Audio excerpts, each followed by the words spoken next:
Hi, I'm Caroline Leavitt. I'm the co-founder of A Mighty Blaze, and I actually had the wrong StreamYard link. So our wonderful guest Jennifer Haupt was here on time, and I was not. Sorry, sorry, sorry. So let's get started. A few housekeeping things.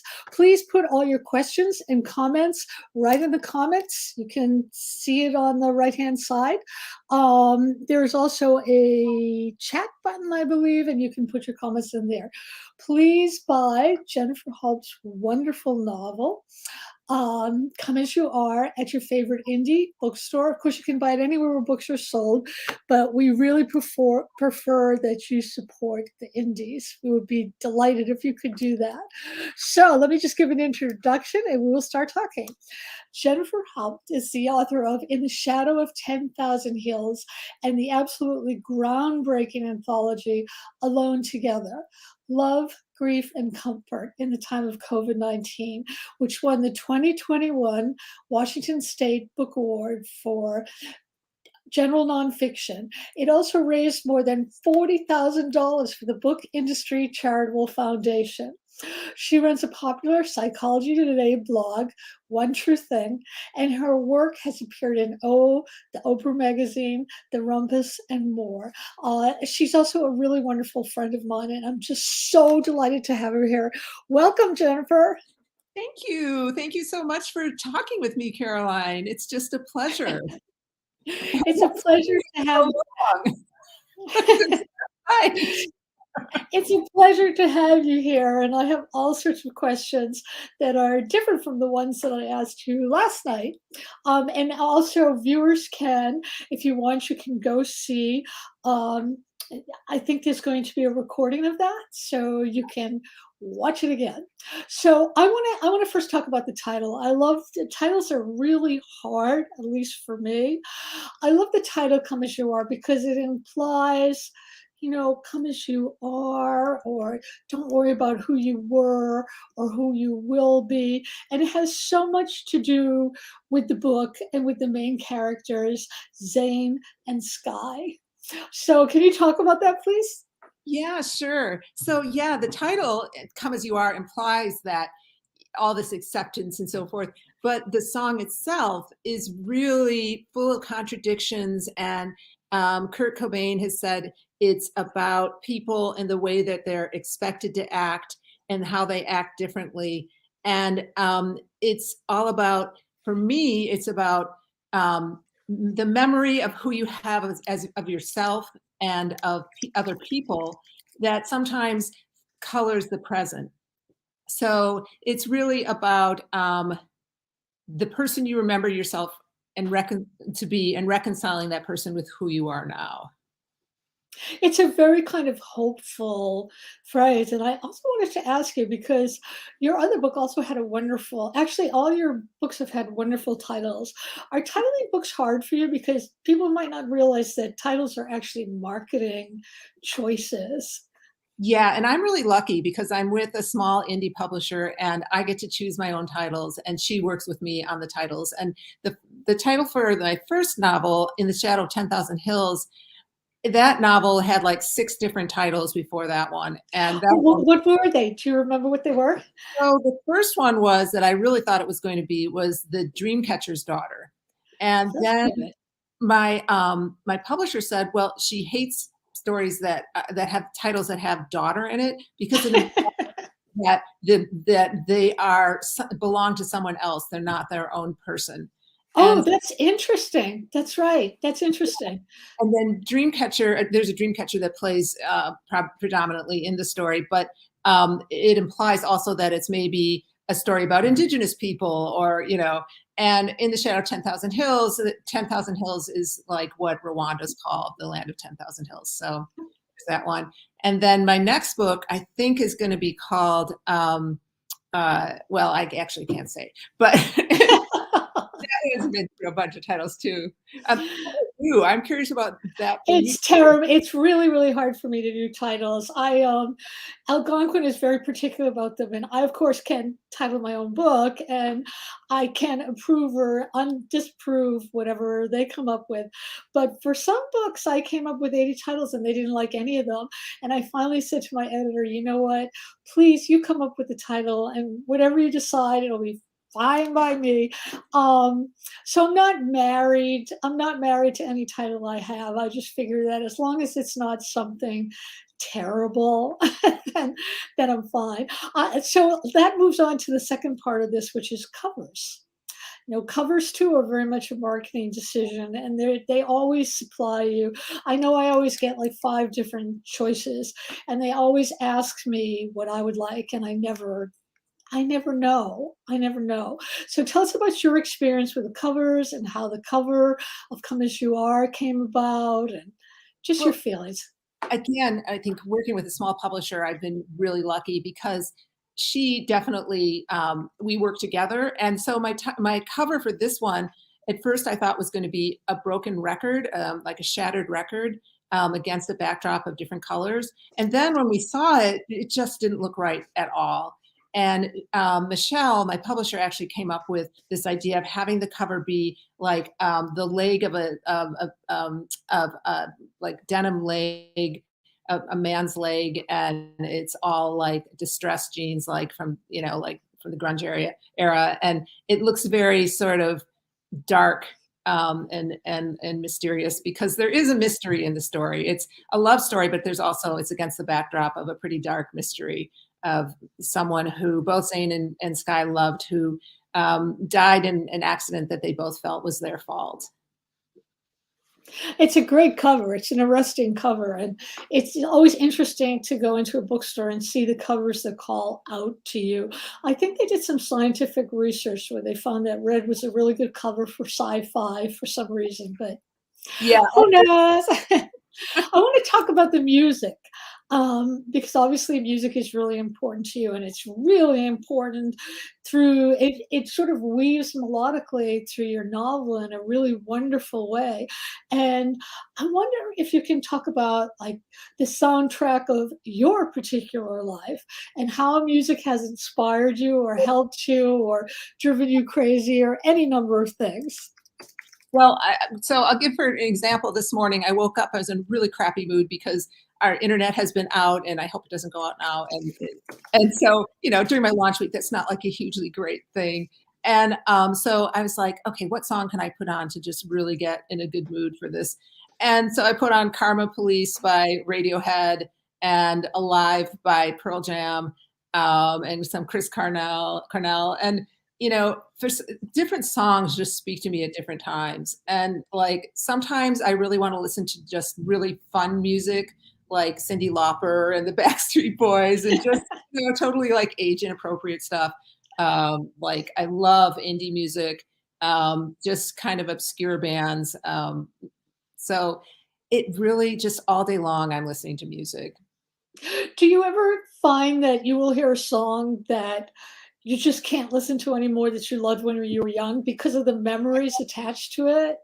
Oh, definitely. But there's a song now that Dave Grohl put in my head. I heard him in an interview talking about this song by They Might Be Giants. It's called Birdhouse in Your Soul. And it's like, I was like, okay, Dave Grohl likes this, so I'll give it a try. So I listened to it, and this was 2 months ago, and it is still stuck in my head so much. Like I cannot listen to this song anymore because I listened to it like 6 times, but it just got stuck in my head.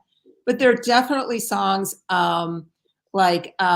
there's one by Don Henley. It's called "It's All About Forgiveness," and it's called "The Heart of the Matter," and it makes me just cry, and I just can't listen to it because it's all about like the whole issue of forgiveness and how it's sometimes not possible. And that's a big theme for me. And So if you needed to get into into the right mood to write about forgiveness, would you maybe listen to that song? yeah, I would for sure. Yeah. Yeah. And I've I got like, yeah. I call them book songs, like there's certain pieces of music I'll never listen to because it's too painful.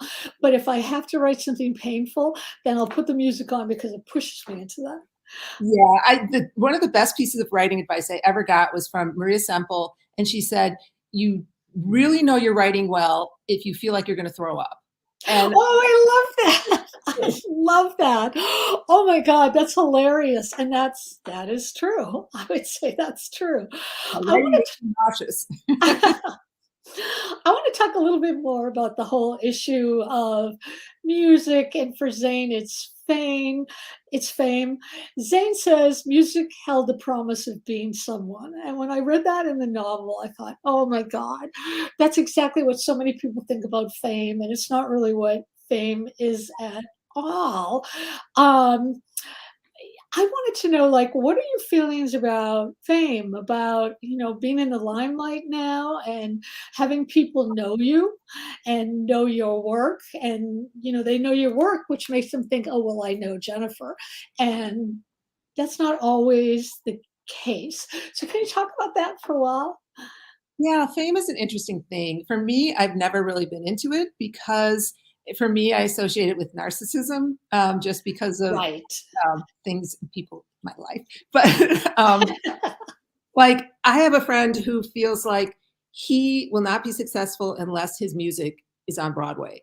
And that is not going to happen. I mean, it's just not. He writes very experimental stuff and it's beautiful, wonderful stuff. And I feel really badly for people who feel that way because for me, I think publishing my first novel was a big lesson in that because I felt like really all these things were going to change that didn't.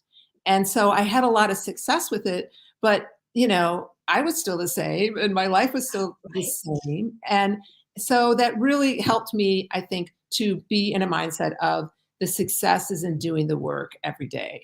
And I really think that's true. I think it's true too. There's this fabulous story that and Annie Lamont told me about a friend of hers who's like a really famous composer, and he won an Academy Award. And he got up there on stage and said, like, thank you, I'm so happy." And he really looked happy. And she called him later that night and said, "So now are you happy?" And he said, "Annie, it lasted 10 minutes. By the time I got home, I was depressed again because I felt like it doesn't mean anything." So it's kind of, it isn't. It's far better just to concentrate on the work and, the people you love and what you really want to do. So let's talk. Oh, sorry, go ahead. Say at the same time, I think it's really important to honor those moments when you get, Right. you You do know, get it. like when I got the Washington State Book Award, which I considered a huge honor. I remember I was going out to Whidbey Island and for the weekend, and I remember just running out on the beach and like for like 10 minutes going, "I won the Washington State Book Award! Yay, yay, yay!" And then it was like, okay, that's done. I Yeah, you move on to the next thing. Yeah, Yeah. and it's just, those moments, I mean, they're wonderful, and it's really important to honor them, but it's also important to know that, you know, it's just a thing. It's really Plus, that was unexpected for you, wasn't it? Can you tell us all, like, how that book came about? Because it's a remarkable story. You never really thought of doing a book at first, let alone winning a prize for it, right? Yeah, and it was really, there was a couple of different layers to it. I mean, obviously building community during the pandemic was really important. Uh-huh. I was really pleased that you were one of the first people to contribute an essay to the anthology, and that helped in other people to do so. And of course helping booksellers and raising money for them. But then there was also, I loved winning the Washington State Book Award because usually when you win an award, it's just you and you're like, well, I don't want to brag about this too much because, like, but this was an award really there were 21 authors in Washington State who contributed to the book. And so for the book award ceremony, I made a reel of about 20 of the authors reading parts from the book. Or excuse me, there were more like 30 authors. But And so at the book award, I felt like I was sharing it with other authors, which was really incredibly special to be able to do that. It's a much better feeling than just being you alone thinking about fame, to sort of embrace the whole community, because what you give out always comes back to you. Let's talk about dreams, in particular giving up your dreams. In the book, Sky has all these dreams that she's going to be with Zane, or sometimes she dreams that she's going to marry Aaron one day. But to me, what was so fascinating was early on in the book, she's at first focusing on changing her life for her daughter, Montana, rather than for herself. And gradually, she slowly begins to think about changing things for herself. So I wanted to know, do you think that she felt that changing her daughter was changing herself, or do you think she just needed to delve more into that she was a person worthy of making changes for herself? I love that question because our children are in some ways extensions of ourselves, and I do think that for Sky, she was always more concerned about her daughter. About she stayed in a bad relationship with Zane for a while because she was concerned about her daughter, and then she left that relationship for the same reason. And through her trajectory, her character arc really was about her trying to figure out what was best for her. And so yeah, I think that and part of that was Yeah. I dreams. don't I don't wanna give anything away, but I have to say that the ending was perfection, just perfection. I mean, there were so many different ways as I was reading that I thought, "Oh, okay, I'm thinking that it's." I mean, I always do this as a writer, try to figure out the ending. I thought, "Okay, I think this might happen." And then I would read a little bit more and say, "Oh, no, this isn't going to happen at all." And then right at the end, you had an ending that was what all writers want, inevitable and yet so surprising and perfect. So that was great. Was that a hard time getting that to work out? It was, and I mean, I don't want to, give anything away, but the ending was really different at first, and it took me about 7 years in before this ending came I about. love it. I love it. That's the whole writing process. Sometimes that happens. A lot of the book too is about the silent pledges we make to one another, the things we agree not to talk about, which actually corrode inside of us. So, do you think in this novel that those pledges made your characters feel that they were in control? And for you personally, what do you think about? Do you think we ever are really in control of our lives, or what things can we control? Yeah, the silent pledges is a real big one. I mean, in my family, I had a sister who died when I was very young, Oh, sorry. and we never talked about her. And there were no pictures of her, and it was just, I think at the time with my parents, there weren't really grief support groups, and that was just how you dealt with it. You just moved on. And it wasn't until my mom was probably close to 70 that she would talk about Susie. And so, and breaking that silent pledge really opened up our relationship, and made us very close, closer than ever. And so I think I thought a lot about that when I was writing this story. And Sky and Zane, this secret that binds them is about someone who died unexpectedly and they both feel responsible for. And coming to terms with that secret really was brought them closer together and enabled them to become better parents to their daughter, Montana.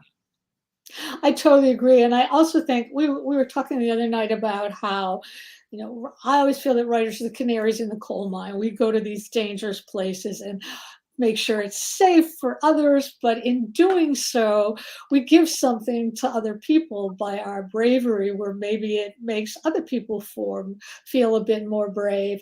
And I certainly think that, until Zane and Sky dis- discuss this and open this up, their relationship wasn't really quite as deep as it could have been, because the dead don't go away just because they're dead. They sort of walk alongside us all the time.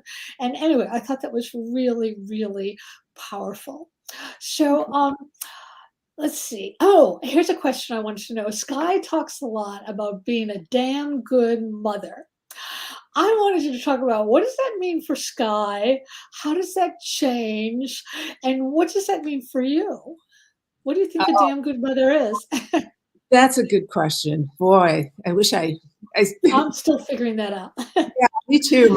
My children are 32 and 29, and looking back, I think I feel like a good mom. But at the time, I don't. There's a lot of times when I didn't feel like a very good mother. And for Sky, I think she says that a lot because she doesn't really think she's a damn good mother. Right.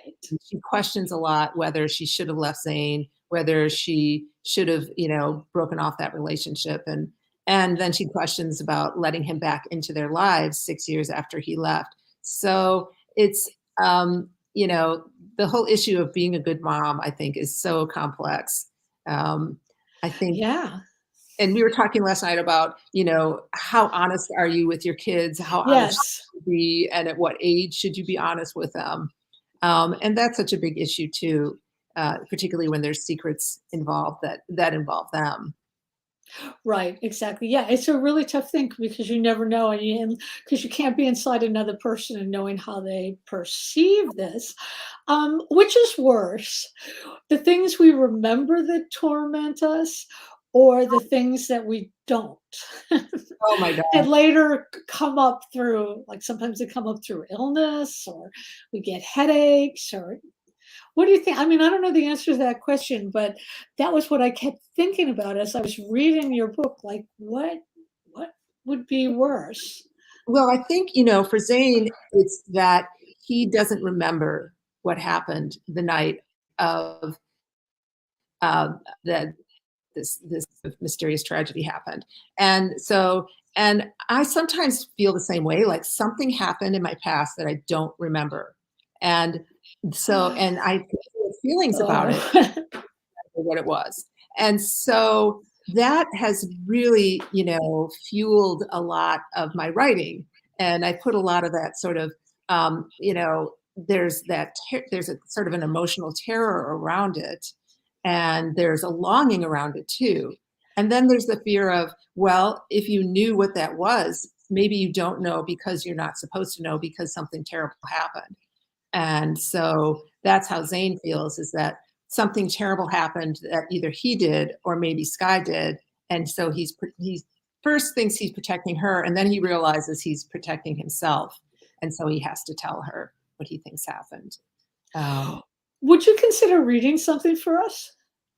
I would, except that I don't have my book with me. Oh my God! Oh, I should have told you in advance. Oh, you don't have it memorized. All right. No, I haven't Do you memorized. remember the first sentence? Do you remember the first sentence? I actually don't. I mean, it's so funny. That's really funny.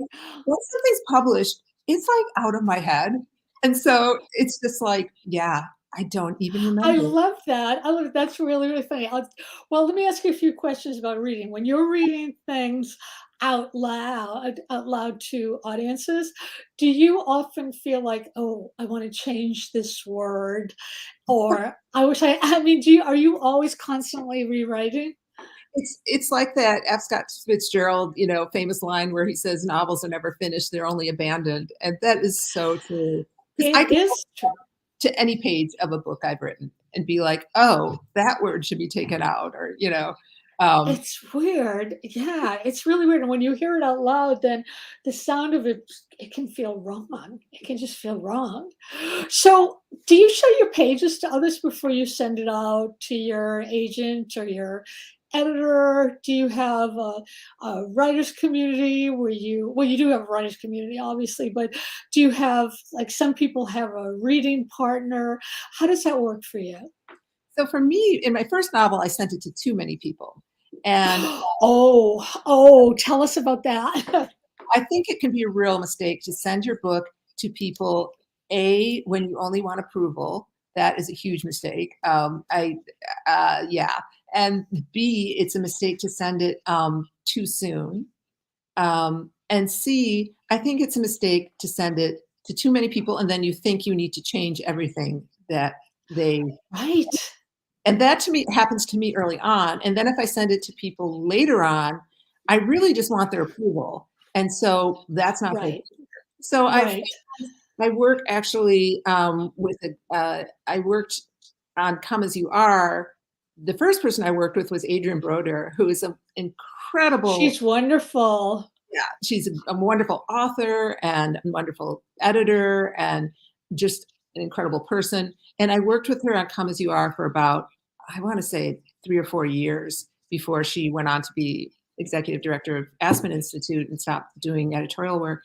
And that to me was just such a gift to be able to work, one-on-one with a consultant like Yeah.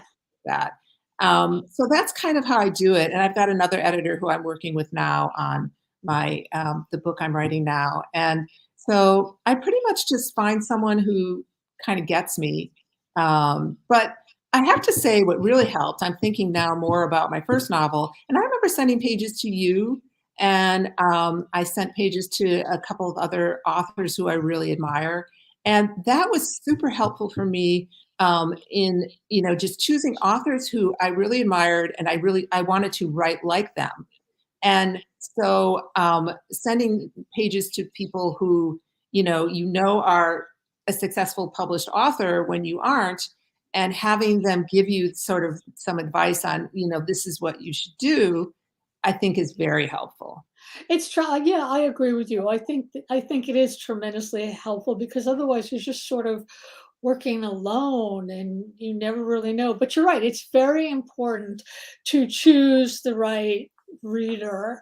Um, because if you send a book about a woman who's going through a nasty relationship to someone who's also going through a nasty relationship, that might not be the best book for them to look at with the kind of distance that you need to look at. So how do you deal with the whole publishing process and being a writer, especially now in the pandemic? Has it changed for you? It has. I mean, I know that this novel, Come As You Are, was supposed to be published in March when the pandemic broke out, and my publisher was like, "I just can't do it. I can't give you any advance, and I just can't do it. I can't afford it because everything was so in turmoil, and small publishers were going bankrupt, and bookstores were going bankrupt, and I know it's a terrible time. terrible." And so I couldn't write for a long time. And that's why Alone Together was such a wonderful gift for me to be able to edit that and pull that together. Um, and so that really changed my view of the whole publishing process, where now with publishing this book, I realize there's very little I can actually do to make it a success. I mean, Yes, the it's reviews important. don't matter. I honestly, to be honest, I got my first terrible review on this book. And it That's was surprising. it was such an outlandish review. Like they had the facts wrong, they had the title of my first novel, Oh, they had the setting wrong, and I was just like, it was almost like the universe saying to me, you know what, it doesn't matter. And then when I was talking to my publisher about this review, and we were both saying, this is crazy, at that very moment, she got an email saying I was going to get a really great review from another publication. So we just started cracking up because, I mean, it really is, you just can't get attached to anything that happens, positive or negative. And for me, it's just about doing things that I enjoy. Like, talking with you now is a pleasure for me. Will it sell books? I don't know, but nobody knows. Nobody knows. But that's so interesting what you said because it's so true. I used to take every review to heart early in my career. And then when I married Jeff, who's a music journalist, he would just look at me like I was nuts. And then he'd bring out this music and say, listen to this. And I'd listen to something and say, oh, that's really great. He'd say, terrible reviews. The person hardly gets any gigs, but there's a small section of people who just love this. And he kept doing it and doing it. And I began to realize that he was right. That all a review is one person's opinion. And actually, Ron Charles at the Washington Post told me that all of his readers, they don't even really read the reviews that carefully. They look for the plot. They look to see, is this a book that I'll be interested in?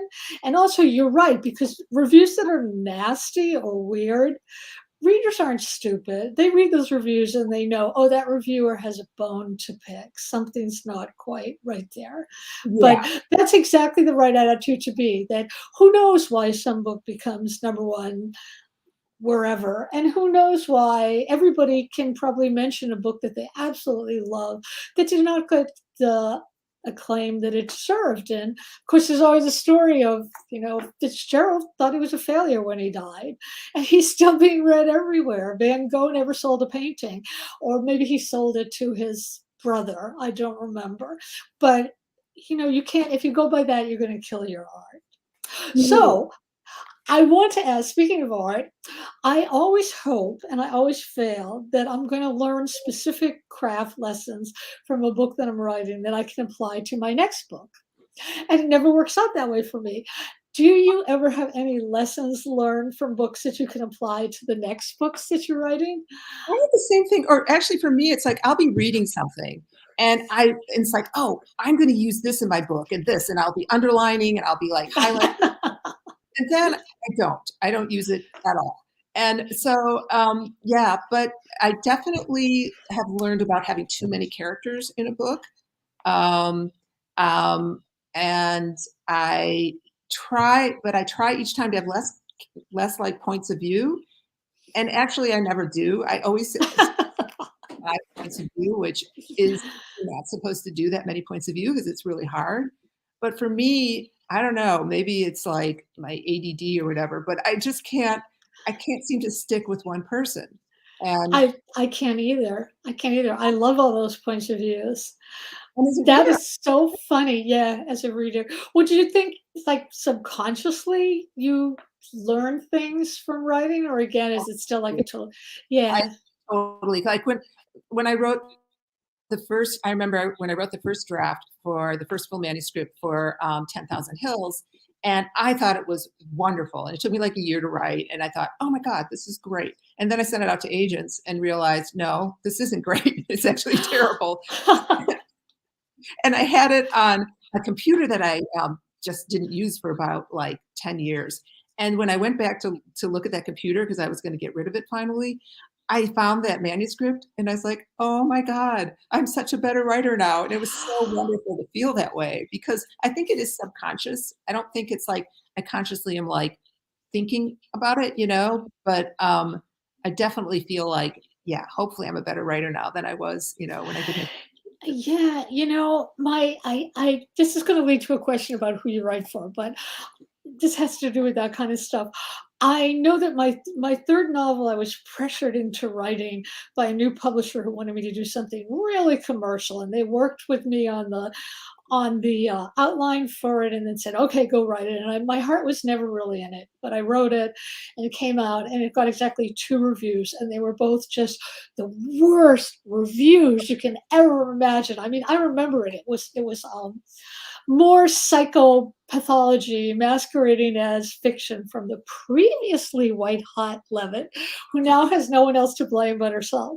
So of course I cried, I wept, I stayed in my apartment, I didn't come out. I refused to even talk about that book for years and years. And then 2 years ago, I thought, I'm going to look at that book again. And I looked at it, and you know what? It was terrible. That review was absolutely right.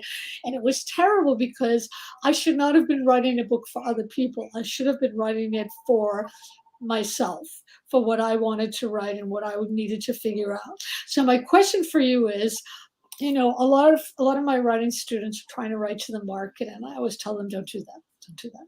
So when you're writing, at what point do you become aware of your audience at all? Or is it always that you're kind of like wading through the shadows, trying to find the answers to the questions you want to know? Well, I always feel like if there's something that I'm obsessed with, then it's going to be something that some other people will be obsessed with too. Right, And right. so, yeah, I can remember with my first novel really trying to write to market. And, Oh, when you're writing about genocide, that's not really, a market. it's not really right to market. And I had editors who wanted big houses who wanted to buy my book, and it was like, I remember a couple of times I went all the way up to the publisher and they're like, this just isn't marketable. It's genocide, you know?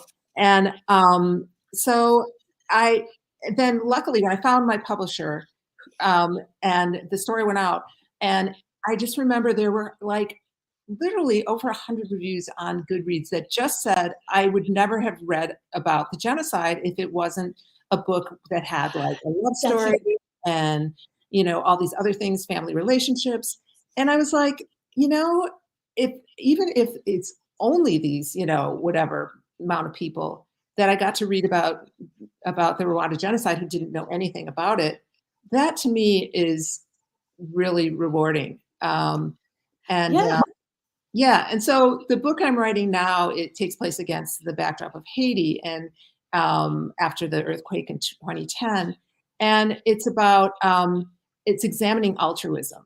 And I know there will be people who won't like it because it kind of looks at like this the vanity shadow of altruism, and you know why different angles of altruism. And so I feel like I can't really think about who's going to be reading this, how will it sell. Otherwise, I wouldn't write it in the same way.